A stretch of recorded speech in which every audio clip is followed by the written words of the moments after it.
يا الله من تحت الرادم يا وش الله نشرح لها يا الله الله استغفر الله. ده حالات وګوري مسلمانانو، افغانانو، پاکستان، عربو، ده حالات وګوري.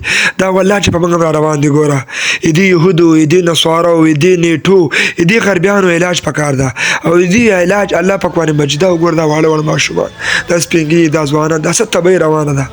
مسلمانان ټوټه ټوټه شو. مسلمانانو ټول راجیک شي، ټول یو دم د الله دین ته کار وای، د الله دین زده کوي، او دې يهودو، دې نصارو، دې نیټو مقابله ته تیار سي.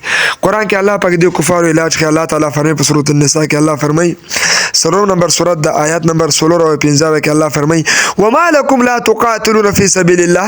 الله فرمایي سچ شو تاسو باندې دې الله په لار کې تاسو jihad نه کوي، دې الله په لار کې تاسو قتال نه کوي.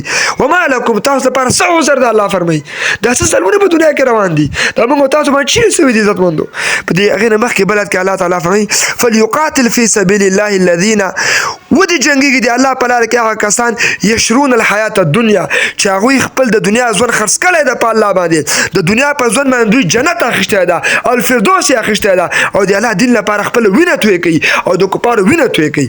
الله تعالی فرمایي هغه څوک ومن يقاتل في سبيل الله فيقتل او يغلب فسوف نؤتي اجرا عظيما. الله فرمایي هر چا چې د الله د دین لپاره جهاد وکړ، د مظلومانو حمایت وکړ، د اسلام دفاع وکړه، قرآن حاکم کول، فيقتل شهید شو او يغلب او یا غازی شو، نو فسوف نؤتي زرد چور بکی در الله تعالی اجر عظیما، ډیر لوی اجر به الله د انسان ته ورکی، د الله دین لپاره شهید سی او د الله دین لپاره غازی سی. نعره تکبیر، الله اکبر.